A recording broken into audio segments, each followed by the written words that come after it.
ಸಂವಿಧಾನದ 371 ವಿಧಿ ವಿರುದ್ಧ ಕೆಲ ಸಂಘಟನೆಗಳು ನಡೆಸುತ್ತಿರುವ ಹೋರಾಟಕ್ಕೆ ಬೀದರ್ ನಗರದಲ್ಲಿ ಶನಿವಾರ ಬೃಹತ್ ಪ್ರತಿ ಹೋರಾಟ ಮಾಡಲಾಯಿತು. 371ಗೆ ಧಕ್ಕೆ ಬಂದರೆ ಸುಮ್ಮನಿರಲ್ಲ ಎಂಬ ಸಂದೇಶ ಈ ಮೂಲಕ ರವಾನಿಸಲಾಯಿತು.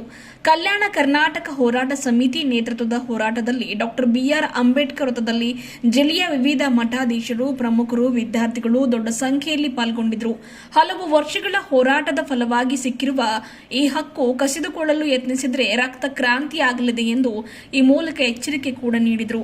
ಕಲ್ಯಾಣ ಕರ್ನಾಟಕಕ್ಕೆ ವಿಶೇಷ ಸ್ಥಾನಮಾನ ಕಲ್ಪಿಸಿರುವ 371 ಜಾರಿಯಿಂದಾಗಿ ರಾಜ್ಯದ ಬಹುತೇಕ ಹುದ್ದೆ ಹಾಗೂ ಶೈಕ್ಷಣಿಕ ಪ್ರವೇಶಗಳು ಕಲ್ಯಾಣ ಕರ್ನಾಟಕದ 7 ಜಿಲ್ಲೆಗಳ ಪಾಲಾಗ್ತಾ ಇವೆ. ಇದರಿಂದಾಗಿ ಉಳಿದ 24 ಜಿಲ್ಲೆಗಳಿಗೆ ಅನ್ಯಾಯವಾಗ್ತಾ ಇದೆ ಎಂದು ಬೆಂಗಳೂರಿನ ಕೆಲ ಪಟ್ಟಭದ್ರ ಹಿತಾಸಕ್ತಿಗಳು ಅಪಪ್ರಚಾರ ನಡೆಸ್ತಾ ಇದ್ದಾರೆ. ಈ ಮೂಲಕ 24 ಜಿಲ್ಲೆಯ ಜನರಿಗೆ ತಪ್ಪು ಸಂದೇಶ ರವಾನಿಸುತ್ತಿದ್ದಾರೆ ಎಂದು ಕಿಡಿಕಾರಿದರು. ಬೆಂಗಳೂರು, ಮೈಸೂರಿನವರು ನಮ್ಮನ್ನ ಹಿಂದುಳಿದವರು ಎಂದು ಹೇಳುತ್ತಿದ್ದಾರೆ. ಆದರೆ 371 ಜಾರಿಯಿಂದ ಈ ಭಾಗ ಅಭಿವೃದ್ಧಿಯತ್ತ ಸಾಗ್ತಾ ಇದೆ. ಹಿಂದುಳಿದ ಈ ಭಾಗದ ಸಮಗ್ರ ಅಭಿವೃದ್ಧಿಗಾಗಿ ಸಂವಿಧಾನದ ಅಡಿಯಲ್ಲಿ ವಿಶೇಷ ಸ್ಥಾನಮಾನ ಸಿಕ್ಕಿದೆ. ಹೀಗಾಗಿ ಇದನ್ನು ಉಳಿಸಿಕೊಳ್ಳಲು ಎಲ್ಲಾ ರೀತಿಯ ಹೋರಾಟಕ್ಕೆ ಸಿದ್ಧ ಎಂದು ಗುಡುಗಿದರು. ಬೆಂಗಳೂರಿನ ಹಸಿರು ಕ್ರಾಂತಿ ಸಂಘಟನೆಗೆ ಹೊಟ್ಟೆ ಕಿಚ್ಚಾಗಿದೆ. ಕಲ್ಯಾಣ ಕರ್ನಾಟಕಕ್ಕೆ ರಾಜ್ಯ ಸರ್ಕಾರ 5,000 ಕೋಟಿ ಅನುದಾನದಲ್ಲಿ ಶೇಕಡ 25 ಅನುದಾನ ಶಿಕ್ಷಣಕ್ಕೆ ನೀಡಲಾಗ್ತಾ ಇದೆ. 371ಗೆ ಕೈ ಹಚ್ಚಿದ್ರೆ ಬೀದರ್ ಸೇರಿ ಕಲ್ಯಾಣ ಕರ್ನಾಟಕದ ಎಲ್ಲಾ ಜಿಲ್ಲೆಗಳನ್ನ ಬಂದ್ ಮಾಡಿ ಹೋರಾಟ ಮಾಡುವುದಾಗಿ ಹಲವರು ಈ ಮೂಲಕ ಮಾತನಾಡಿ ಎಚ್ಚರಿಕೆ ನೀಡಿದರು. ಕಲ್ಯಾಣ ಕರ್ನಾಟಕ ಹೋರಾಟ ಸಮಿತಿ ಸಂಸ್ಥಾಪಕ ಅಧ್ಯಕ್ಷ ಲಕ್ಷ್ಮಣ ದಸ್ತಿ, ಮುಖ್ಯ ಸಂಯೋಜಕ ಸುರೇಶ್ ಚನ್ಶೆಟ್ಟಿ, ಶಾಹೀನ್ ಶಿಕ್ಷಣ ಸಂಸ್ಥೆ ಅಧ್ಯಕ್ಷ ಡಾಕ್ಟರ್ ಅಬ್ದುಲ್ ಖದೀರ್, ಜ್ಞಾನಸುಧಾ ಸಂಸ್ಥೆ ಅಧ್ಯಕ್ಷ doctor G Poornima, doctor Rajneesh Wali, Basavaraj Deshmukh ಸೇರಿದಂತೆ ಇತರರು ಮಾತನಾಡಿದರು. ಡಾಕ್ಟರ್ ಬಸವಲಿಂಗ ಪಟ್ಟದೇವರು, ಚನ್ನಬಸವನಂದ ಸ್ವಾಮೀಜಿ, ಡಾಕ್ಟರ್ ಶಿವಾನಂದ ಸ್ವಾಮೀಜಿ ಹುಲಸೂರು, ಶ್ರೀ ಸಿದ್ದರಾಮ ಶರಣರು ಬೆಲ್ದಾರ್, ಶಿವಯೋಗೇಶ್ವರ ಸ್ವಾಮೀಜಿ ಬಾತಮ್ರ, ಪೂಜ್ಯ ಡಾಕ್ಟರ್ ಗಂಗಾದೇವಿ ಅಕ್ಕ, ಪ್ರಭು ಸ್ವಾಮೀಜಿ, ವಿಧಾನ ಪರಿಷತ್ ಸದಸ್ಯ ಶಶಿಲ್ ನಮೋಶಿ, ಪ್ರಮುಖರಾದ ಆರಕೆ ಹುಡುಗಿ, ಡಾಕ್ಟರ್ ಬಲ್ಬೀರ್ ಸಿಂಗ್, ಆಸಿಫುದ್ದೀನ್, ನಿಜಾಮುದ್ದೀನ್, ಬಾಬುವಾಲಿ, ಶಿವಶಣ್ಣಪ್ಪ ವಾಲಿ, ಶಶಿಧರ್ ಹೊಸಳ್ಳಿ, ಶಿವಶಣ್ಣಪ್ಪ ಪಾಟೀಲ್, ಮಾರುತಿ ಬೋದೆ, ಅನಿಲ್ ಕುಮಾರ್ ಬೆಲ್ದರ್, ರೇವಣಸಿದ್ದಪ್ಪ ಜಲಾದೆ, ಶ್ರೀಕಾಂತ ಸ್ವಾಮಿ, ಭಾರತಿ ವಸ್ರದ್, ಪಂಡಿತ್ ಚಿದ್ರಿ, ಬಿಜಿ ಶೆಟ್ಕರ್, ವಿರೂಪಾಕ್ಷ ಗಾದ್ಗಿ, ನಾಗರಾಜ್ ಕರ್ಪೂರ್, ವಿನಯ್ ಮಾಳ್ಗೆ, ಶಿವಶಂಕರ್ ಟೋಕ್ರೆ ಹಾಗೂ ಜಿಲ್ಲೆಯ ವಿವಿಧ ಶಾಲಾ ಕಾಲೇಜಿನ ವಿದ್ಯಾರ್ಥಿಗಳು, ಸಂಘಟನೆಯ ಪದಾಧಿಕಾರಿಗಳು ಪಾಲ್ಗೊಂಡಿದ್ದರು. ಬೇಡಿಕೆಯ ಸಂಬಂಧ ರಾಜ್ಯಪಾಲರು ಹಾಗೂ ಮಾನ್ಯ ಮುಖ್ಯಮಂತ್ರಿಗಳಿಗೆ ಬರೆದ ಮನವಿ ಪತ್ರವನ್ನು ಜಿಲ್ಲಾ ಉಸ್ತುವಾರಿ ಸಚಿವ ಈಶ್ವರ್ ಬಿ ಖಂಡ್ರೆ, ಪೌರಾಡಳಿತ ಸಚಿವ ರಹೀಂ ಖಾನ್ ಅವರಿಗೆ ಡಾಕ್ಟರ್ ರಜನೀಶ್ ವಾಲಿ ಅವರು ಸಲ್ಲಿಸಿದರು. ಕಲ್ಯಾಣ ಕರ್ನಾಟಕಕ್ಕೆ ವಿಶೇಷ ಸ್ಥಾನಮಾನ ಕಲ್ಪಿಸಲು ಸಂವಿಧಾನಬದ್ಧವಾಗಿ ಸಿಕ್ಕಿರುವ 371 ಬದಲಾವಣೆ ಅಸಾಧ್ಯವಾಗಿದೆ ಎಂದು ಜಿಲ್ಲಾ ಉಸ್ತುವಾರಿ ಸಚಿವ ಈಶ್ವರ್ ಬಿ ಖಂಡ್ರೆ ಅವರು ಮಾತನಾಡಿ ಭರವಸೆಯನ್ನು ವ್ಯಕ್ತಪಡಿಸಿದರು. ಬೃಹತ್ ಪ್ರತಿಭಟನೆಯಲ್ಲಿ ಮಾತನಾಡಿ, ಕೇಂದ್ರದಲ್ಲಿ ಕಾಂಗ್ರೆಸ್ ಸರ್ಕಾರ ಇದ್ದಾಗ ದಶಕದ ಹಿಂದೆ ಜಾರಿಗೆ ತಂದಿದ್ದೇವೆ. ಹೀಗಾಗಿ ಅದಕ್ಕೆ ಧಕ್ಕೆ ಬರದಂತೆ ನೋಡಿಕೊಳ್ಳುವ ಜವಾಬ್ದಾರಿ ನಮ್ಮದಾಗಿದೆ. ಈ ಭಾಗದ 7 ಜಿಲ್ಲೆಗಳಲ್ಲಿ ಈ ಹಿಂದೆ ಪ್ರತಿ ವರ್ಷ 70 ರಿಂದ 80 ವೈದ್ಯಕೀಯ ಸೀಟ್ಗಳು ಸಿಗ್ತಾ ಇದ್ವು. 371 ಜಾರಿ ನಂತರ ಪ್ರತಿ ವರ್ಷವೂ ಕೂಡ 800ಕ್ಕೂ ಹೆಚ್ಚು ಸೀಟ್ ಸಿಗ್ತಾ ಇವೆ. ಬರೀ ಅಷ್ಟೇ ಅಲ್ಲದೆ ಮುಂಬಡ್ತಿಯಲ್ಲೂ ಕೂಡ ಬಹಳಷ್ಟು ಅನುಕೂಲವಾಗಿದೆ. ಹೀಗಾಗಿ ಕೆಲವರು ಸ್ವಲ್ಪ ಹೊಟ್ಟೆ ಕಿಚ್ಚಿನಿಂದ ಈ ವಿರುದ್ಧ ಹೋರಾಟಕ್ಕೆ ಇಳಿದಿದ್ದಾರೆ ಎಂದರು. ಮಲ್ಲಿಕಾರ್ಜುನ ಖರ್ಗೆ, ಧರ್ಮಸಿಂಗ್, ವಿಶ್ವನಾಥ್ ರೆಡ್ಡಿ ಮುದ್ನಾಳ್, ವೈಜನಾಥ್ ಪಾಟೀಲ್, ಭೀಮಣ್ಣ ಖಂಡ್ರೆ ಸೇರಿ ಅನೇಕ 25 ವರ್ಷದ ಶ್ರಮದ ಫಲವಾಗಿ 371 ಜಾರಿಯಾಗಿದೆ. ಸಂವಿಧಾನಬದ್ಧ ವಿಶೇಷ ಸ್ಥಾನಮಾನವನ್ನು ರದ್ದುಪಡಿಸಲು ಬಿಡುವುದಿಲ್ಲ ಎಂದು ಈ ಮೂಲಕ ಭರವಸೆಯನ್ನ ವ್ಯಕ್ತಪಡಿಸಿದ್ದಾರೆ.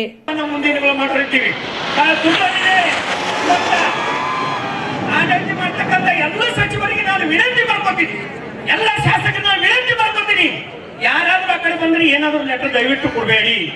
ಇವತ್ತು ಎಚ್.ಕೆ. ಪಾಟೀಲ್ರು ಬೆಂಗಳೂರಿನ ಒಂದು ವಿದ್ಯಾರ್ಥಿ ತಂಡ ಹೋರಾಟ ಬಂದಾಗ ಕಲ್ಯಾಣ ಕರ್ನಾಟಕದಲ್ಲಿ ಆಗ್ತಕ್ಕಂಥ ನೇಮಕಾತಿ ತಡೆಯಲಿ ಅಂತ ನೀವು ಪತ್ರಿಕೆ ಕೊಡ್ತೀರಲ್ಲ, ನಮಗೆ ಕನ್ಯಾ ಮಾಡಕ್ ಹೊರಡ್ತೀರ ಬೈ. ಅದಕ್ಕೆ ದಯಮಾಡಿ ಎಚ್.ಕೆ. ಪಾಟೀಲ್ ಅಂತ ಯಾರು ಸಚಿವರು ಹಾಗಿಲ್ಲ, ಅವ್ರು ಏನೋ ಕೊಟ್ಟಿದ್ದಾರೆ. ಅವರು ನಮ್ಮ 371 ಅನುಷ್ಠಾನದ ಅಧ್ಯಕ್ಷರಿದ್ರು. ನಾವು ಅವ್ರಿಗೆ ವಿರೋಧ ಮಾಡಿದೀವಿ. 371 ಅನುಷ್ಠಾನ ಯಾರಿಗೆ ಮಾಡ್ಬೇಕು? ಕಲ್ಯಾಣ ಕರ್ನಾಟಕದವ್ರಿಗೆ ಮಾಡ್ಬೇಕು. ಗದಗದವ್ರಿಗೆ ಯಾಕೆ ಮಾಡ್ಬೇಕು? ಅವ್ರಿಗೇನ್ ಗೊತ್ತಿದೆ ಭಾರತೀಯ ಏನಿದೆ, ಹುಣಸೂರು ಏನಿದೆ, ಅವರದ್ದಾಗಿ ಏನ್ ತೊಂದರೆ ಇದೆ, ಅವ್ರಿಗೇನ್ ಗೊತ್ತಿದೆ. ನಮ್ಮವ್ರಿಗೆ ಮಾಡ್ಬೇಕಂತ ನಾವು ಅವ್ರಿಗೆ ವಿರೋಧ ಮಾಡಿ ವಾಪಸ್ ಕಳಿಸಿದೀವಿ. ಅದಕ್ಕೆ ಅವ್ರಿಗೆ ಗೊತ್ತಾ ಕಲ್ಯಾಣ ಕರ್ನಾಟಕದ ನೇಮಕಾತಿ ತಡೀರಿ ಅಂತೇಳಿ ಲೆಟರ್ ಬರೀತಾರಲ್ಲ, ನಾಚಿಕೆ ಬರಬೇಕು ಒಬ್ಬ ಸಚಿವರು. ಆ ಸಚಿವರು ಇಡೀ ಕರ್ನಾಟಕದ ಏಳಿಗೆ ಬಗ್ಗೆ ಕನಸು ಕಾಣಬೇಕು. ಆ ಎಲ್ಲ ಸಚಿವರು ಕರ್ನಾಟಕ ಪ್ರತಿಯೊಬ್ಬ ವಿದ್ಯಾರ್ಥಿ ಎಲ್ಲ ಸೌಲಭ್ಯ ಸಿಗಬೇಕಂತಾರೆ ಮುಂದೆ ಬರಬೇಕು ವಿನಃ ಯಾವ್ದೋ ಕಲ್ಯಾಣ ಕಂಡ ವಿದ್ಯಾರ್ಥಿಗಳು ಸೌಲಭ್ಯ ಕೊಡಬೇಡ್ರಿ, ನೇಮಕಾತಿ ಬಂದ್ ಮಾಡಿ ಅಂತ ಹೇಳ್ತೀರಿ. ದಯವಿಟ್ಟು ಹಂಗ್ ಮಾಡಬೇಡ್ರಿ ಎಚ್ ಕೆ ಪಾಟೀಲ್. ಇವತ್ತು ನಾವು ನೀವು ಮಾಫ್ ಮಾಡಿದೀವಿ, ಮತ್ತೇನಾದ್ರೂ ನಮಗೆ ಕೆಣಕಿದ್ರೆ ನೀವು ಕಲ್ಯಾಣ ಕಂಡಾಗ ಅಂತ ಓಡಾಡಲ್ಲ ನೆನ್ಪಿಡ್ರಿ. ಮತ್ತೆ ಎಲ್ಲ ಕಾಂಗ್ರೆಸ್ರು, ಬಿಜೆಪಿದವರು, ಬಿಎಸ್ಪಿದವರು, ದಳದವರು ಎಲ್ಲರೂ ಕೂಡ ಒಂದಾಗಿ ಹೋರಾಟ ಮಾಡಿರ್ತೀವಿ. ಐತಿಹಾಸಿಕ ಕಾರಣವನ್ನಷ್ಟೇ ನಾನು ಇವತ್ತು ಹೇಳೋದಕ್ಕೆ ಇಷ್ಟಪಡ್ತೇನೆ. ಹೋರಾಟ ಎಲ್ಲಿಂದ ಪ್ರಾರಂಭ ಆಯಿತು ಅಂತ ಅಲ್ಲಿಂದ ಹೇಳಲ್ಲ, ನಾನು ಎಸ್ ದಾನಿಯವರ ಪುಸ್ತಕದಿಂದ ಪ್ರಾರಂಭ ಮಾಡ್ತೇನೆ. ಇಲ್ಲಿ ಯಾರ್ಯಾರು ಪುಸ್ತಕವನ್ನು ಓದುವ ಆಸಕ್ತಿಯನ್ನು ಹೊಂದಿದ್ದೀರೋ ಅವರೆಲ್ಲ ಎಸ್ ದಾನಿ ಅಂತ ಒಬ್ಬ ಮಹಾನ್ ಲೇಖಕರಿದ್ರು, ಅವರ ಪುಸ್ತಕವನ್ನು ಓದುವ ಪ್ರಯತ್ನವನ್ನ ಮಾಡ್ರಿ. ಆವಾಗ ಗೊತ್ತಾಗುತ್ತೆ ನಮ್ಮ ಬೀದರಿನ ಇತಿಹಾಸ ಏನು ಅಂತ.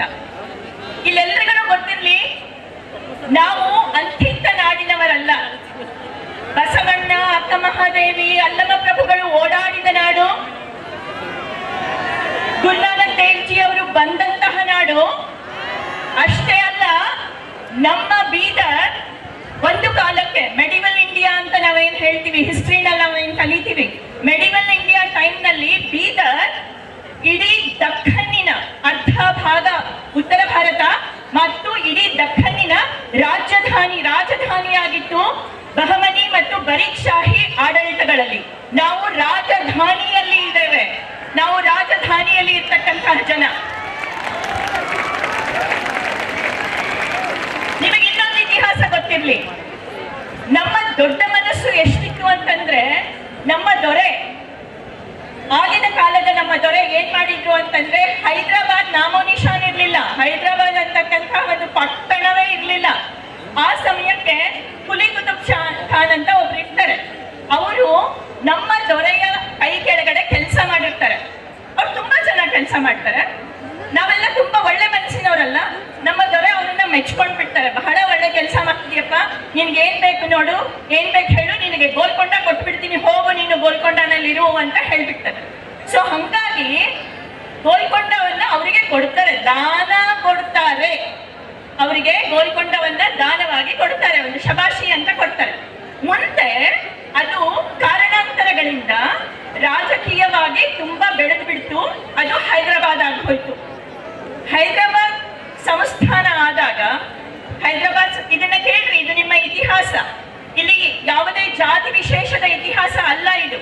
ನಾನು ಯಾವಾಗ್ಲೂ ಈ ಮಾತನ್ನ ಹೇಳ್ತೇನೆ, ಏನಂತಂದ್ರೆ, ನಾವು ನಮ್ಮ ಭಾಗದ ಮೇಲೆ ದಾಳಿ ಮಾಡಿದಂತಹ ದಾಳಿಕೋರರು ಕೆಲವೊಂದು ಸತಿ ಆ ದಾಳಿಕೋರರನ್ನು ಕೂಡ ತುಂಬಾ ರಂಜಿಸಿ ಮಾತಾಡ್ತೇವೆ. ಆದ್ರೆ ಇವತ್ತು ಇತಿಹಾಸವನ್ನ ಕೇಳ್ರಿ, ಬೀದರಿನ ಮೇಲೆ ನಾನು ಕೆಲವೊಂದು ಕಾಂಟ್ರವರ್ಷಿಯಲ್ ಹೆಸರುಗಳನ್ನ ತಗೊಳ್ತಾ ಇದ್ದೀನಿ. ಇವಾಗ ಬೀದರಿನ ಮೇಲೆ ಮೊಘಲರ ದಬ್ಬಾಳಿಕೆ ಆದಾಗ ಇಲ್ಲಿ ಹಿಂದೂ ಮುಸ್ಲಿಂ ಎನ್ನದೇ ಎಲ್ಲ ಮಹಿಳೆಯರ ಚೀರಹರಣವಾಗಿದೆ, ಎಲ್ಲ ಮಕ್ಕಳ ಜೀವ ಹೋಗಿದೆ, ಎಲ್ಲ ಮಕ್ಕಳು ಕೂಡ ಇಲ್ಲಿ ಬಲಿಯಾಗಿದ್ದಾರೆ. ಹಿಂದೂ ಮುಸ್ಲಿಂ ಅಂತ ಇರ್ಲಿಲ್ಲ ಆಗ. ಅದು ರಾಜ್ಯಗಳ ಮಧ್ಯೆ ಇರ್ತಕ್ಕಂಥ ಒಂದು ಹೋರಾಟ ಇತ್ತು. ಇಲ್ಲಿ ಭಾರತ ಅಂದ್ರೆ ಬೀದರಿನ ಮೇಲೆ ಮುಘಲರು ಬಂದು ದಬ್ಬಾಳಿಕೆ ಮಾಡಿದಾಗ, ಡೆಕ್ಕನ್ ಮೇಲೆ ಯಾವಾಗ ದಬ್ಬಾಳಿಕೆ ಪ್ರಾರಂಭವಾಯಿತು ಆವಾಗ आज उनके अविनाश पाटिल साहब के बेटे यहाँ पर मौजूद हैं, उनके कंट्रीब्यूशन, और आज मुझे यहाँ पर हमारे एक गुरु, हमारे प्रोफेसर देवेंद्र कमल साहब की भी याद आ रही है। दोनों इस दुनिया में नहीं रहे, लेकिन वो इतना स्ट्रगल करे थे। इसके बाद लोग आगे मिलते गए, बढ़ते गए, और आज हमको हमारा हक मिला है। कोई हमारे को दाम नहीं दे रहा, कोई हमारे को सपोर्ट नहीं कर रहा है। ये हमारा हक है, ये दस्तूर का हक है। हमारे संविधान के जरिए हम हक ये लिए हैं, और हम इसको हक की तरफ कोई भी जरा नजर उठाएंगे तो हम उनको नहीं बख्शेंगे। हमारे नौजवान पूरे के पूरे इसके लिए तैयार हैं, और किसी भी लम्हा, किसी भी मोमेंट एजुकेशन के लिए हम तैयार रहेंगे। और हमारे सारे जिम्मेदारों का हमारे स्वामी जी हजरात हैं यहाँ पर, इन सब का जो है आप तमाम को सपोर्ट रहेगा, और हम अपने इलाके के लिए कोशिश करेंगे। बीदर कर्नाटका का ताज है, इसको ताज हर मानों में, एजुकेशन में, डेवलपमेंट में, इसको हम सही मानों में ताज बनाकर हम छोड़ेंगे। मैं इसके लिए तमाम जिम्मेदारों का खास तौर पर आज मुझे बड़ी खुशी हुई, अंशुल वाली हमारे स्टूडेंट आज यहाँ पर साल 2 साल में ही यूसी पास करके साल 2 साल हुए और एजुकेशन में आज बड़ी अच्छी बातें रखे। ऐसे ही हम नौजवानों को हम तैयार करना चाहते हैं जो देश के लिए, समाज के लिए और हमारे हक के लिए कभी भी जो है तैयार रहेंगे और देश को, समाज को कंट्रीब्यूट करने वाले बनेंगे। बहुत बहुत शुक्रिया। पढ़ रहे, आप कुछ बनने के लिए पढ़ रहे, आप कुछ बनना चाह रहे, आप भविष्य निर्माण करना चाह रहे, आगे बढ़कर आप डॉक्टर बनना चाह रहे, इंजीनियर बनना चाह रहे, वकील बनना चाह रहे, आप टीचर बनना चाह रहे। ऐसे समय में हमारे को जो 371 का जो कलम दिए हैं, इस कलम को जलन के साथ कुछ मैसूर और बेंगलुरु के लोग हसीर प्रतिष्ठा बोलकर एक संगठन बना लेकर ನಮ್ಮ ವಿರುದ್ಧ ಅವರು ಏನ್ ಮಾಡ್ತಾ ಇದ್ದಾರೆ, ಹೋರಾಟ ಮಾಡ್ತಾ ಇದ್ದಾರೆ। 371 ಕಲಂನಿಂದ 26 ಜಿಲ್ಲೆಗಳಿಗೆ ಅನ್ಯಾಯ ಆಗ್ತಾ ಇದೆ। ಏನ್ ಅನ್ಯಾಯ ಆಗ್ತಾ ಇದೆಪ್ಪ? ಏನ್ ಅನ್ಯಾಯ ಆಗ್ತಿದೆ? ನಮ್ಮ ಪಾಲು 19%, ಸಿಕ್ಕದೆಷ್ಟು 9%। ಅನ್ಯಾಯ ಆಗ್ತಿದೆನಾ? ನಿಮ್ಗೆ ಅನ್ಯಾಯ ಆಗ್ತಾ ಇದೆನಾ? ನೌಕರಿಗಳಲ್ಲಿ ಅನ್ಯಾಯ ಆಗ್ತಿದಂತೆ, ಮೆಡಿಕಲ್ ಸೀಟ್ನಲ್ಲಿ ಅನ್ಯಾಯ ಆಗ್ತಿದಂತೆ, ಈ ರೀತಿಯಾಗಿ ಅಪಪ್ರಚಾರ ಮಾಡಿ 24 ಜಿಲ್ಲೆಯಲ್ಲಿ ವಿಷ ಬೀಜ ಬಿತ್ತಾ ಇದ್ದಾರೆ। ಎಲ್ಲ ಅಕ್ಕ ತಂಗಿಯರೇ, ಅಣ್ಣ ತಮ್ಮಂದಿರೇ, ವೇದಿಕೆ ಮೇಲೆ ಕೂತಂತ ಎಲ್ಲೋರಿ ನಾನು ಇವತ್ತಿನ ದಿವಸ ವಿನಂತಿ ಮಾಡ್ತೀನಿ, ಇದು ಏನು ಕ್ರಾಂತಿಯ ಕಿಡಿ ಹಚ್ಚಿದಾರ, ಅವರು ವಿಷ ಬೀಜ ಬಿತ್ತಿದಾರ। ಇವತ್ತು ಬಿಜಾಪುರಕ್ಕೂ ಬರ್ತದ, ಬೆಳಗಾವಿಗೂ ಬರ್ತದ, ಹುಬ್ಳಿನೂ ಬರ್ತದ, ಧಾರವಾಡಕ್ಕೂ ಬರ್ತದ, ಹಳೆ ಮೈಸೂರು ಬರ್ತದ। ಈ ರೀತಿ 24 ಜಿಲ್ಲೆಯಲ್ಲಿ ನಮ್ಮ 7 ಜಿಲ್ಲೆಗಳ ವಿರುದ್ಧ ಬೀದರ್, ಗುಲ್ಬರ್ಗ, ರಾಯಚೂರು, ಕೊಪ್ಪಳ, ಯಾದಗಿರಿ, ವಿಜಯನಗರ, ಬಳ್ಳಾರಿ, ಈ ರೀತಿ 7 ಜಿಲ್ಲೆಗಳ ಒಂದು ಹಕ್ಕನ್ನು ಅವ್ರು ಕಸ್ಕೊಳ್ಳಿಕ್ಕೆ ಪ್ರಯತ್ನ ಮಾಡ್ತಾ ಇದ್ದಾರ। ಅದಕ್ಕೆ ನಾವು ಇವತ್ತಿನ ದಿವಸ ಈ ಬೀದರ್ನಲ್ಲಿ ಮಠಾಧೀಶ ನೇತೃತ್ವದಲ್ಲಿ ಮತ್ತು ಎಲ್ಲ ನಮ್ಮ ಹೋರಾಟ ಸಮಿತಿಯ ಗಣ್ಯರ ಮುಖಂಡತ್ವದಲ್ಲಿ ಮತ್ತು ಎಲ್ಲ ಸಂಘಟನೆಯವರ ಎಂದು ನಾಯಕತ್ವದಲ್ಲಿ ಮಾತೆ ನಮ್ಮ ಶಾಸಕ ಶಿಶಿಲ್ ನಮೋಶಿ ಅವರಿದ್ದಾರ, ಎಲ್ಲ ಗಣ್ಯಮಾನ್ಯರಿದ್ದಾರ। ನಿಮ್ಮೆಲ್ಲರಿಗೆ ಕಿವಿಮಾತು ಹೇಳ್ತಾ ಇದ್ದೀನಿ ಮತ್ತು ಸರ್ಕಾರಕ್ಕೆ ನಾವು ಒತ್ತಾಯ ಮಾಡ್ತಾ ಇದ್ದೀನಿ। ಸನ್ಮಾನ್ಯ ಪ್ರಿಯಾಂಕ್ ಖರ್ಗೆ ಅವರೇ, ಸನ್ಮಾನ್ಯ ಈಶ್ವರ್ ಖಂಡ್ರೆಜಿ ಅವರೇ, ಸನ್ಮಾನ್ಯ ದರ್ಶನಾಪುರ್ ಅವರೇ, ಸನ್ಮಾನ್ಯ ಶರಣ ಪ್ರಕಾಶ್ ಅವರೇ, ಸನ್ಮಾನ್ಯ ಭೋಜರಾಜ್ ಅವರೇ, ಸನ್ಮಾನ್ಯ ತಂಗಡಿಗೆ ಅವರೇ, ನೀವೆಲ್ಲ ಧ್ವನಿ ಎತ್ತರಿ, ನಮ್ಮ ಹಕ್ಕಿಗಾಗಿ ಧ್ವನಿ ಎತ್ತರಿ। ನೀವು ಹಳೆ ಮೈಸೂರು ಭಾಗದವರು, ಬೊಂಬೈ ಕರ್ನಾಟಕದವರು, ಇವತ್ತು HK ಪಾಟೀಲ್ ಅವರು ಜನವರಿ 22 ತಾರೀಕು ಪತ್ರ ಬರೆದರು ಮುಖ್ಯಮಂತ್ರಿಗೆ। ಏನ್ ಬರೆದ್ರು? 24 ಜಿಲ್ಲೆಗೆ ಅನ್ಯಾಯ ಆಗ್ಲತ್ತ ಮುಖ್ಯಮಂತ್ರಿ ಅವರೇ, ನೇಮಕಾತಿ ನಿಂದ್ರಿಸಿ ಅಂತ ಪತ್ರ ಬರೀತಾರ। ಅದೇ ರೀತಿ ಹಿಂದೂ ಗೋವಿಂದ ಕಾರಜೋಳ ಇದ್ರು, sub committee chairman, BJP government ಇದ್ದಾಗ ಅವರು ಒಂದು ಮೀಟಿಂಗ್ ಕರೆದಿಲ್ಲ, ಅವರು ಅನ್ಯಾಯ ಮಾಡಿದ್ದಾರ। ಈ 371 ಸಬ್ ಕಮಿಟಿ ಚೇರ್ಮನ್ ಇರೋದಲ್ಲ, ಈ ಒಂದು ಹುದ್ದೆ ಕೇವಲ ಹೈದರಾಬಾದ್ ಕರ್ನಾಟಕದಲ್ಲಿ ಇರಬೇಕು। ಇವತ್ತು ಏನ್ ಖರ್ಗೆ ಅಧ್ಯಕ್ಷ ಇದ್ದಾರ, ಅವ್ರ ಮೇಲೆ ಬಹಳ ನಿರೀಕ್ಷೆ ಇಟ್ಕೊಂಡಿದ್ದೀವಿ, ಅವ್ರ ಮೇಲೆ ಬಹಳಷ್ಟು ಏನಪ್ಪಾ ಅಂದ್ರೆ ಅಪಾರವಾದ ನಂಬಿಕೆ ಇಟ್ಕೊಂಡಿದ್ದೀವಿ। ಅದಕ್ಕಾಗಿ ಅವರಿಗೆ ಈ ಸಭೆ ಮುಖಾಂತರ ನಾನು ವಿನಂತಿ ಮಾಡ್ತೀನಿ, ನೀವೇನದಲ್ಲ ಹಳೆ ಮೈಸೂರಿನ ಕೆಲವು ಜನ, ಈಗ ಬೀದರ್ ನಗರದ ಯಾವುದೋ ಒಂದು ಶಿವನಗರದಲ್ಲಿರುವಂತ ಕೆಲವು ಜನ ಸೇರ್ಕೊಂಡು ಏನದಲ್ಲ ಯಾವುದೋ ಸಂಘಟನೆ ಮಾಡ್ಕೊಂಡು ಏನದ ವಿಷ ಬೀಜ ಬಿಸ್ತಾರಲ್ಲ, ಆ ರೀತಿ ಅಲ್ಲಿ ಬೆಂಗಳೂರಿನಲ್ಲಿ ಒಂದು ಓಣೆಯ ಜನರು ಸೇರಿ ಒಂದು 20 ಜನ ಸೇರಿ ಇವತ್ತಿನ ದಿವಸ ಸಾವಿರಾರು ಜನ ಏನದಲ್ಲ ಅಲ್ಲಿ ಇಲ್ಲಿ ಏನೋ ನಮ್ಮ ವಿರುದ್ಧ ಹೋರಾಟ ಮಾಡ್ತಿದ್ದಾರ। ಈ ಒಂದು ಸಭೆ ಮುಖಾಂತರ ಬೀದರ್ ಜಿಲ್ಲೆಯ, ಬೀದರ್ ನಗರದ ಈ ಒಂದು ಬೃಹತ್ ಪ್ರತಿಭಟನೆ ಮುಖಾಂತರ ಸರ್ಕಾರಕ್ಕ, ಮಾನ್ಯ ಮುಖ್ಯಮಂತ್ರಿಗೆ ನಾವು ಒತ್ತಾಯ ಮಾಡ್ತಿದ್ದೀನಿ, ಈ ಒಂದು ನಮಗೆ ನಮ್ಮ ಭಾಗಕ್ಕೆ ಏನು ಸುಜಿತಾರಂತ ಅನ್ಯಾಯ ಮಾಡುವಂತ ಕೆಲಸ ತಮ್ಮ ಭಾಗದಲ್ಲಿ ಆಗ್ತಾ ಇದೆ, ಅದಕ್ಕೆ ನೀವೇನದಲ್ಲ ಸರಿಯಾಗಿ ಉತ್ತರ ಕೊಡಬೇಕು, ಅತಿ ಪ್ರತಿಷ್ಠಾನಕ ನಿಷೇಧ ಮಾಡಬೇಕು। ನಮ್ಮ ಭಾಗದಲ್ಲಿ ವೈದ್ಯನಾಥ್ ಪಾಟೀಲ್ ಅಲ್ಲಿ ಇತ್ತೀಚೆಗೆ ಕೆಲವು ಜನ ಪ್ರತ್ಯೇಕ ರಾಜ್ಯ ಕೇಳಿದ್ರ ನೀವು ಅರೆಸ್ಟ್ ಮಾಡ್ತೀರಿ, ಆದ್ರೆ ಅಲ್ಲಿ ನೀವೇನದಲ್ಲ ಪ್ರತ್ಯೇಕ ರಾಜ್ಯದ ಕೂಗಿ ಎಬ್ಬಿಸ್ತಾ ಇದ್ದೀರಿ, ಅವ್ರಿಗೆ ಯಾಕೆ ಅರೆಸ್ಟ್ ಮಾಡಲ್ಲ? ಅದಕ್ಕೆ ಈ ಸಂದರ್ಭದಲ್ಲಿ ಮಾನ್ಯ ಅಧ್ಯಕ್ಷರಾದ ವಾಲಿ ಅವರು ನಮ್ಗೆ ಆದೇಶ ಕೊಟ್ಟಾರ, ಹೆಚ್ಚಿಗೆ ಮಾತಾಡ್ಲಕ್ಕ ಏನೋ ಟೈಮ್ ಇಲ್ಲ, ಹುಡುಗರಿಗೆ ಇದೆಲ್ಲ ಪುರ್ಸತ್ತಿಲ್ಲ। ಅದಕ್ಕಾಗಿ ಎಲ್ಲ ವಿದ್ಯಾರ್ಥಿಗಳನ್ನ ವಿನಂತಿ ಮಾಡ್ತೀನಿ, ನಿಮಗೊಂದು ಪ್ರಶ್ನೆ ಕೇಳ್ತೀನಿ, ಹಮಾರೆ ರಾಜ್ಯಕ್ಕೆ पहला गवर्नर कौन है? बोलते क्या हमारे राज्य का पहला गवर्नर कौन है? ಮೊದಲನೇ ಗವರ್ನರ್ ಯಾರು? ಬರುವ ಇದು ನಮ್ಮ 7 ಜಿಲ್ಲೆಯ ಕಲ್ಯಾಣ ಕರ್ನಾಟಕದ ಮುಂದಿನ ಪೀಳಿಗೆಗೆ ಹೋರಾಟ ಮಾಡ್ತಾರೆ। ಮಾಡ್ತಾ ಇದ್ದೇವೆ.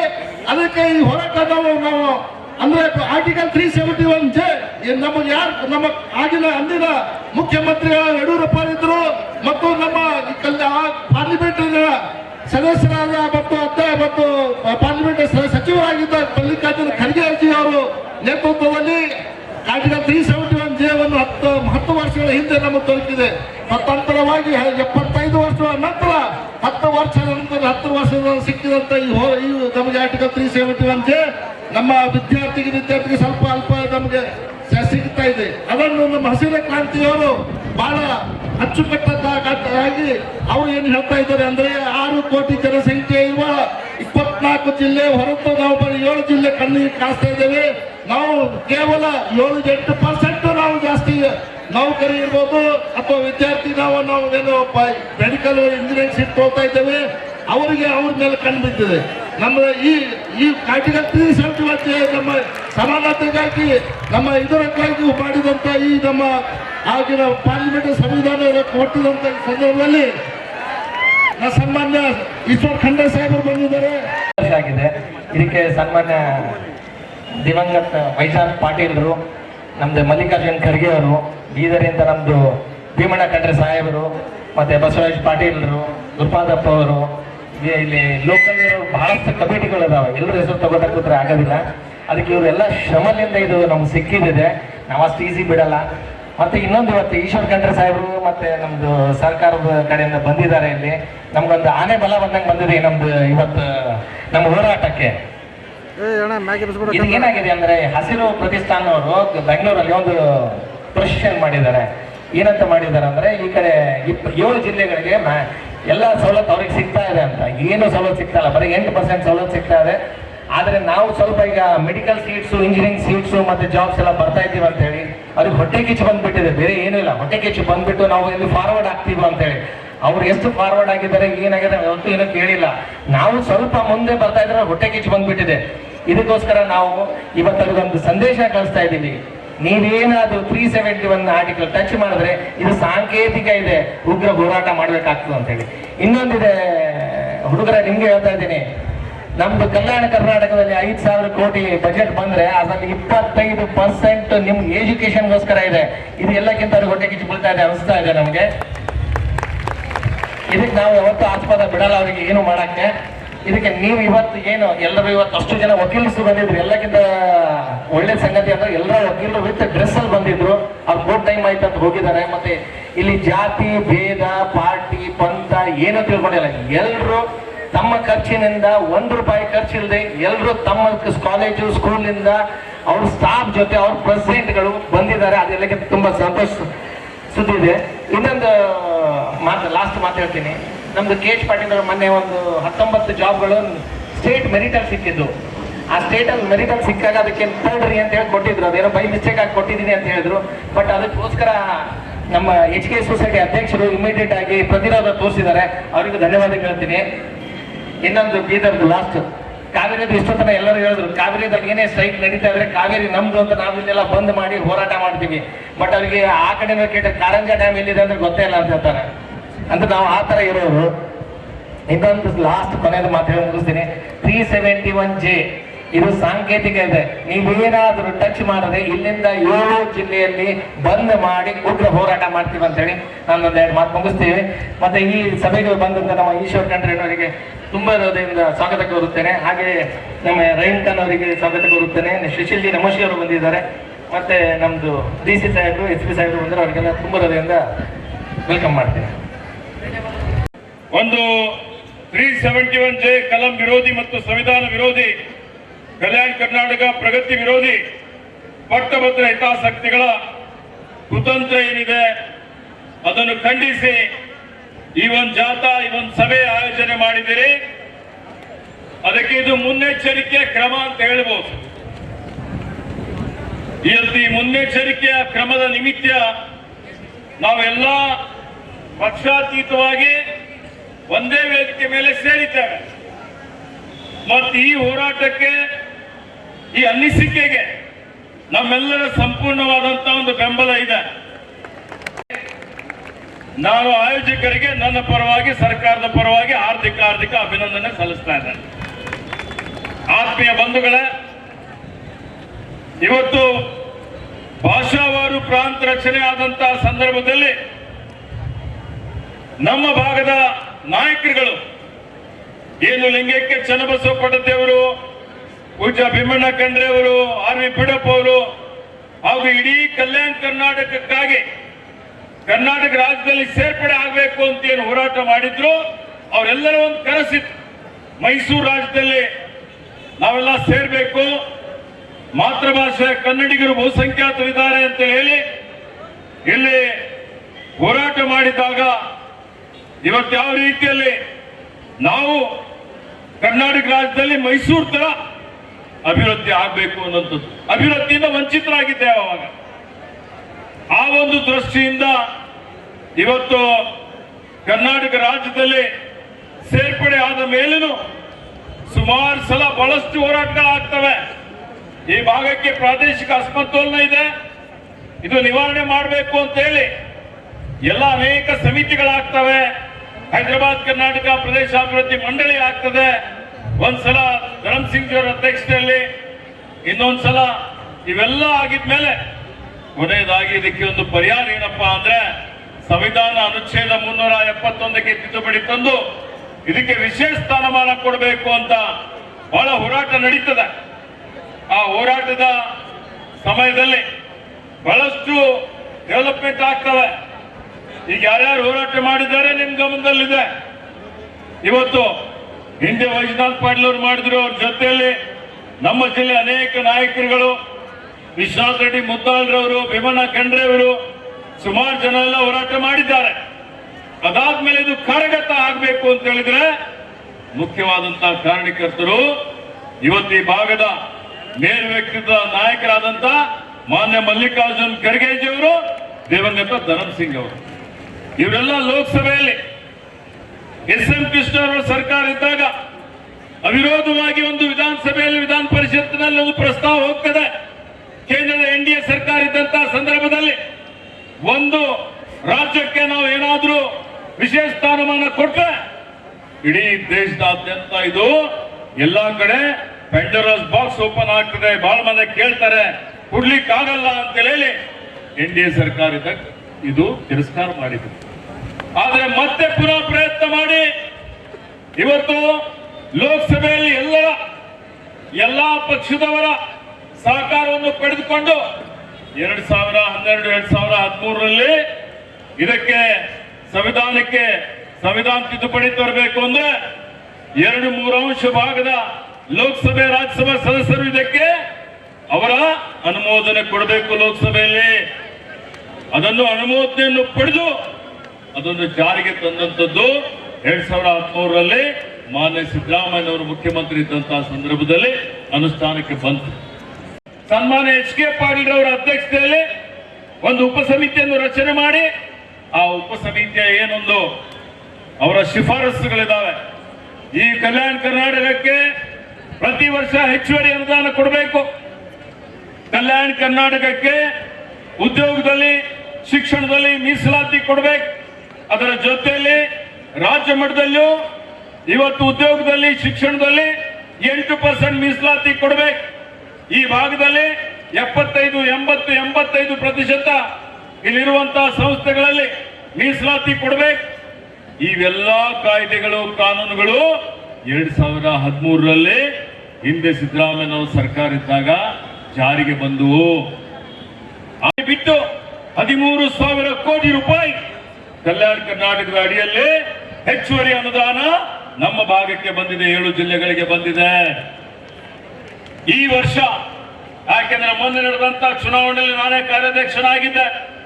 ನಮ್ಮ ಒಂದು ಪಕ್ಷದ ಪ್ರಣಾಳಿಕೆಯಲ್ಲಿ ನಾವು ಹೇಳಿದ್ದೇವೆ, ನಮ್ಮ ಸರ್ಕಾರ ಬಂದ್ರೆ ಈ ವರ್ಷ ನಾವು 5,000 ಕೋಟಿ ರೂಪಾಯಿ ಕಲ್ಯಾಣ ಕರ್ನಾಟಕದ ಅಭಿವೃದ್ಧಿಗೆ ನಾವು ಮೀಸಲಿಡ್ತೀವಿ ಅಂತ ಹೇಳಿ ಕೊಟ್ಟ ಮಾತಿನಂತೆ ಈ ವರ್ಷ ಆಯವ್ಯಯದಲ್ಲಿ 5,000 ಕೋಟಿ ರೂಪಾಯಿ ನಾವು ಮೀಸಲಿಕ್ಕಿದ್ದೀವಿ ಅನ್ನುವಂತ ಮಾತನ್ನು ಹೇಳಿಕೆ ಬಯಸ್ತೀವಿ. ಅದರಲ್ಲಿ 25% ನಾವು ಶಿಕ್ಷಣಕ್ಕೆ ಮೀಸಲಿಡ್ತಾ ಇದ್ದೀವಿ. ಶಾಲೆಗಳಿಗೆ, ಕಾಲೇಜುಗಳಿಗೆ ಇವತ್ತು ನಿಮ್ಗೆ ಕೌಶಲ್ಯ ತರಬೇತಿ ಕೊಡ್ಲಿಕ್ಕೆ ಆ ಭಾಗಕ್ಕೆ ಉಪಯೋಗ ಆಗ್ತಾ ಇದೆ. ಅದಕ್ಕೆ ನೀವು ನೋಡ್ತಾ ಇದ್ದೀರಿ, ಹೊಸ ಕೊಠಡಿಗಳು ಬರ್ತಾ ಇದ್ದಾವೆ. ಮೂಲಭೂತ ಸೌಕರ್ಯ, ಪೀಠೋಪಕರಣ, ಪಾಠೋಪಕರಣ, ಆಟದ ಮೈದಾನ, ಕೌಶಲ್ಯ ತರಬೇತಿ ಎಲ್ಲವೂ ಮಾಡ್ತಾ ಇದ್ದೇವೆ. ಇವತ್ತು ಆತ್ಮೀಯ ಬಂಧುಗಳೇ, ಇವತ್ತು ನೀವು ನೋಡಿ, ನಾವು ಹೇಳಿದ್ದೇವೆ ಖಾಲಿ ಇದ್ದಂತ ಎಲ್ಲ ಹುದ್ದೆಗಳನ್ನು ನಾವು ಭರ್ತಿ ಮಾಡ್ತೀವಿ ಅಂತ ಹೇಳಿ ಹಿಂದೆ 2013ರಿಂದ 2018ರವರೆಗೆ ನಮ್ಮ ಭಾಗದಲ್ಲಿ 50,000 ಸರ್ಕಾರಿ ನೌಕರಿಗಳು ಖಾಲಿ ಇದ್ದಂಥದ್ದು. 30,000 ಸರ್ಕಾರಿ ನೌಕರಿಗಳು ಹಿಂದಿನ 5 ವರ್ಷದಲ್ಲಿ 2013ರಿಂದ 2018ರವರೆಗೆ ನಾವು ಭರ್ತಿ ಮಾಡಿದ್ವಿ. ದುರದೃಷ್ಟವಶಾತ್ ಆಮೇಲೆ ಖಾಲಿ ಇದ್ದಂತಹ ಸರ್ಕಾರಿ ನೌಕರಿ ಭರ್ತಿ ಮಾಡಲಿಕ್ಕೆ ಆಗಲಿಲ್ಲ. ಈಗ ಮತ್ತೆ ನಾವು ಹೇಳಿದ್ದೇವೆ, ಸರ್ಕಾರ ಬಂದ ಮೇಲೆ ಇನ್ನೂ ಸುಮಾರು 40,000 ಸರ್ಕಾರಿ ನೌಕರಿಗಳು ಖಾಲಿ ಇದೆ. ಖಾಲಿ ಇದ್ದಂತಹ ಹುದ್ದೆಗಳು ಭರ್ತಿ ಮಾಡಲಿಕ್ಕೆ ನಾವು ಅದು ಎಲ್ಲೂ ಬೇರೆ ವಿಭಾಗದಲ್ಲಿ ಆಗ್ತಾ ಇಲ್ಲ. ಆರ್ಥಿಕ ಮಿತಿ ಇದೆ.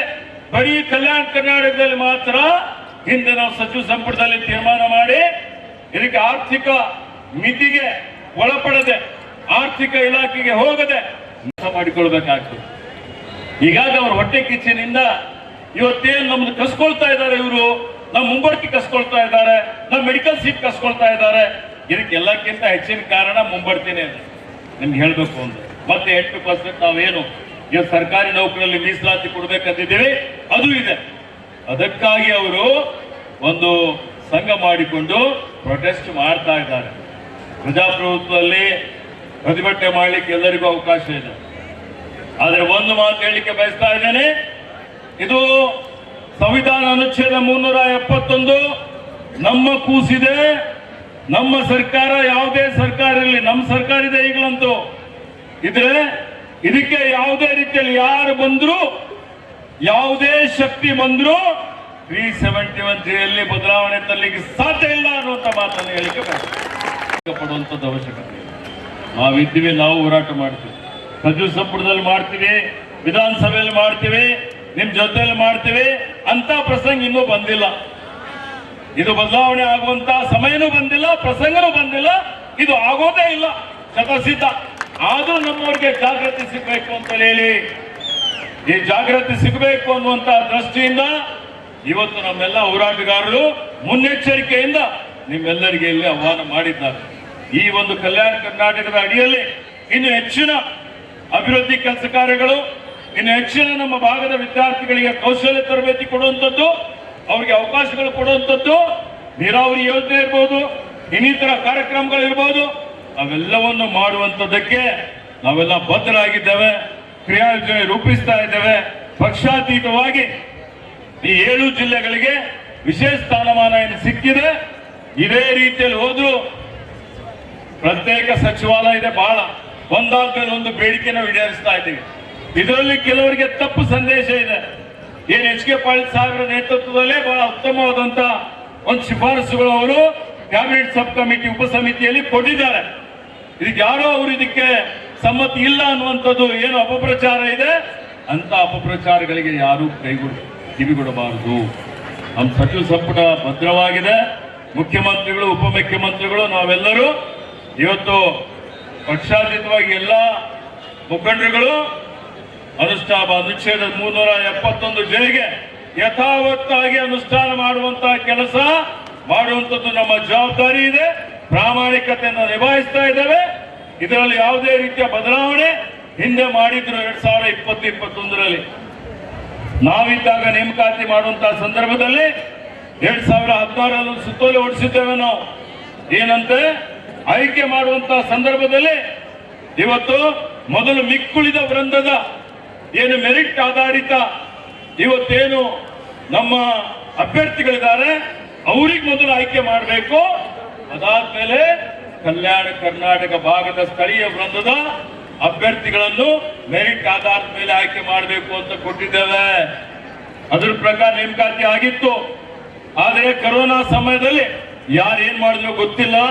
ನವೋಜಿ ಸಾಹೇಬ್ರಿಗೂ ಗೊತ್ತಿದೆ. ನಾವೆಲ್ಲ ಮತ್ತೆ ಹೋರಾಟ ಮಾಡಿದ್ವಿ, ಕರೆಕ್ಟ್ ಇದೆಯಲ್ಲ ಹೇಳಿ.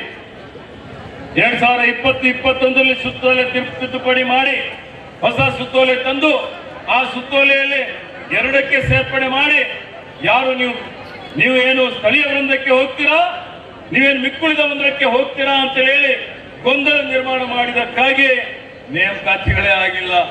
ಈಗ ಮತ್ತೆ ಆ ಗೊಂದಲಕ್ಕೆ ತೆರೆ ಎಳೆದು ನೇಮಕಾತಿ ಪ್ರಕ್ರಿಯೆ ಪ್ರಾರಂಭ ಮಾಡಿದ್ದೇವೆ. ನಿರುದ್ಯೋಗಿ ಯುವಕರಿಗೆ ಉದ್ಯೋಗ ಸಿಗ್ತದೆ. ಒಳ್ಳೆ ರೀತಿಯಿಂದ ವಿದ್ಯಾಭ್ಯಾಸ ಮಾಡಿ ಡಾಕ್ಟರ್ ಆಗಿ, ಇಂಜಿನಿಯರ್ ಆಗಿ, IAS ಆಗಿ, IPS ಆಗಿ, ತಹಶೀಲ್ದಾರ್ ಆಗಿ, ಒಳ್ಳೆಯ ಒಂದು ರೈತರಾಗಿ, ಉದ್ಯಮಿಗಳಾಗಿ, ಉದ್ದಿಮೆದಾರರಾಗಿ ದೊಡ್ಡ ಕನಸಿಟ್ಕೊಂಡು ದೊಡ್ಡ ಸ್ಥಾನದಲ್ಲಿ ಹೋಗುವಂತ ರೀತಿಯಲ್ಲಿ ನೀವೆಲ್ಲರೂ ತಯಾರಾಗಿ ನಿಮ್ಗೆ ಬೇಕಾಗುವಂತ ಎಲ್ಲ ಮೂಲ ಸೌಕರ್ಯಗಳನ್ನು ಕೊಡ್ತೇವೆ. ಮತ್ತೆ ಹುಡುಗಿಯವರು, ದಸ್ತಿಯವರು ಎಲ್ಲ ಹೋರಾಟಗಾರ ಏನು ಬಂದಿದ್ದೀರಿ, ನಿಮ್ಮೆಲ್ಲರ ಏನು ಬೇಡಿಕೆಗಳಿದಾವೆ ಬಹಳಷ್ಟು ನಾವು ಮಾಡಿದ್ದೇವೆ. ಮಾಡುವಂಥದ್ದು ಬಾಕಿ ಇದ್ರು ಅದು ಸಚಿವ ಸಂಪುಟದಲ್ಲಿ ಚರ್ಚೆ ಮಾಡ್ತೇವೆ. ಚರ್ಚೆ ಮಾಡಿ ಅದನ್ನು ಅನುಷ್ಠಾನ ಮಾಡುವಂತ ಕೆಲಸ ಮಾಡ್ತೇವೆ. ಇದು ನಮ್ಮ ಜವಾಬ್ದಾರಿ ಇದೆ. ನಾವು ಇದನ್ನು ಅನುಷ್ಠಾನ ಮಾಡಿದ್ದೇವೆ. ಇದಕ್ಕೆ ಯಾವುದೇ ರೀತಿಯ ತೊಂದರೆ ಆಗದ ರೀತಿಯಲ್ಲಿ ನೋಡ್ಕೊಳ್ತೇವೆ ಅನ್ನುವಂತ ಒಂದು ವಚನವನ್ನು ತಮ್ಮೆಲ್ಲರಿಗೆ ಕೊಟ್ಟು, ಈ ನೀವೇನು ಪ್ರತಿನಿಧಿತ್ವ ಮಾಡಲಿಕ್ಕೆ ನೀವೇನು ನಮಗೆ ರೆಪ್ರೆಸೆಂಟೇಷನ್ ಕೊಟ್ಟಿದ್ದೀರಿ, ಇದನ್ನು ಮಾನ್ಯ ಮುಖ್ಯಮಂತ್ರಿಗಳಿಗೆ ಸಚಿವ ಸಂಪುಟದಲ್ಲಿ ಇದ್ರ ಬಗ್ಗೆ ಚರ್ಚೆ ಮಾಡಿ ಇದಕ್ಕೆಲ್ಲದಕ್ಕೆ ಪರಿಹಾರ ಕಂಡುಕೊಳ್ಳುವಂತ ಪ್ರಾಮಾಣಿಕ ಪ್ರಯತ್ನ ಮಾಡ್ತೀನಿ ಅಂತ ಹೇಳಿ ನನ್ನ 2 ಮಾತುಗಳನ್ನು ಮುಗಿಸ್ತಾನೆ. ಜೈ ಹಿಂದ್, ಜೈ ಕರ್ನಾಟಕ, ಬೋಲೋ ಭಾರತ್ ಮಾತಾ ಕಿ. ಸನ್ಮಾನ್ಯ ಮುಖ್ಯಮಂತ್ರಿಗಳಿಗೆ ತಾವು ನೀಡಿದ ಮನವಿಯನ್ನು ನಾನು ಸನ್ಮಾನ್ಯ ಮುಖ್ಯಮಂತ್ರಿಗಳ ಕಚೇರಿಗೆ ಇವತ್ತು ರವಾನಿಸುತ್ತೇವೆ.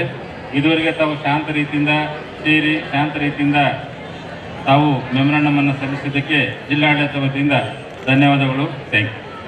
ಆ ಹಕ್ಕಿಗಾಗಿ ನಾವೇನು ಜನಾಂದೋಲನವನ್ನ ಮಾಡ್ತಾ ಇದ್ದೀವಲ್ಲ, ಅದಕ್ಕೆಲ್ಲ ಈಗಾಗಲೇ ಈಶ್ವರ್ ಖಂಡ್ರೆ ಅವರು ಅದಕ್ಕೆ ನಮಗೆಲ್ಲ ಧೈರ್ಯ ಹೇಳಿದ್ದಾರೆ, ರಕ್ಷಣೆ ಕೊಡ್ತೀವಿ ಅನ್ನುವಂತ ಹೇಳಿದ್ದಾರೆ.